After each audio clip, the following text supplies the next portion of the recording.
We're in Stoke Damerel churchyard now. And what's the connection here, Phil, with Napoleon? This gravestone.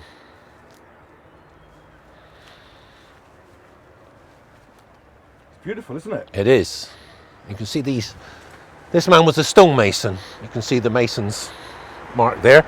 And would you like me to read the? Yes, please. It says, to the memory of John Boynes, late stonemason of His Majesty's Dockyard, who was unfortunately drowned between the island and Point returning from seeing Bonaparte. And the Point, returning from seeing Bonaparte in the Sound. We can't make out the actual date, but it's July 1815, so it's got to be between the 26th of July and the end of July, 31st. It's a beautiful work of art. It is, isn't it? aged 35 years. Now, he is actually mentioned on that plaque up on the Hoe. So it tells you that he was on that ship that when he fell overboard and drowned. Came out to see Napoleon. What do you think the star in the middle represents? With That's the Mason sign. Oh, yeah. Beautiful, isn't it? Yes. Absolutely beautiful. They used to take their time on these monuments, stonemasons. There's also words written around here, look. Latin, probably. In the midst of death. And we can't see it over here. No. Death again. But because he was a stonemason, they've obviously took time to make the monument much better for him. So, much more pleasing. Phil, yes, this Steve.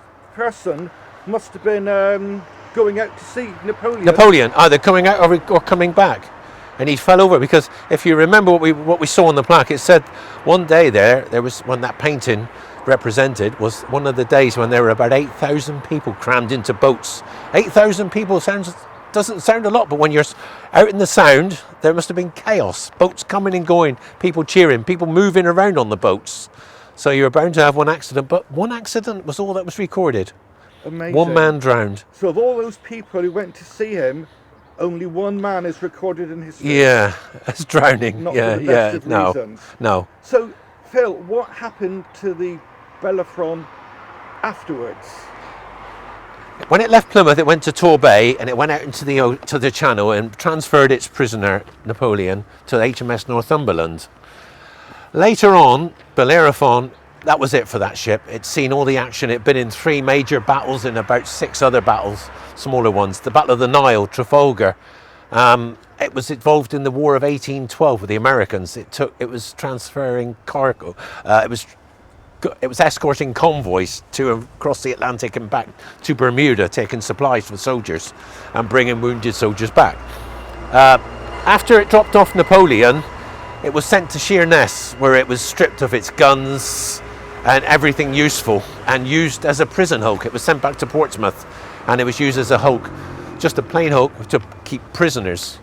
After a few years in Portsmouth, it was brought to Plymouth for the same purpose.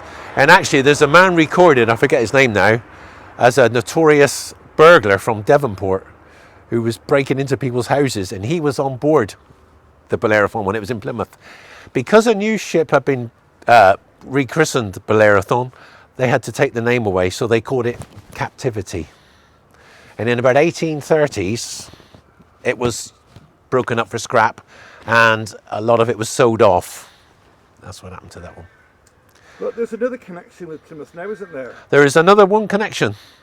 We're going to go and have a look at it. It's at Plymstock. And I won't say no more.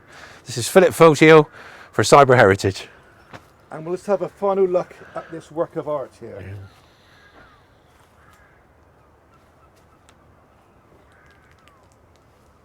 For those interested, it's just next to the main road. Millbridge Road. And there's the Millbridge pub.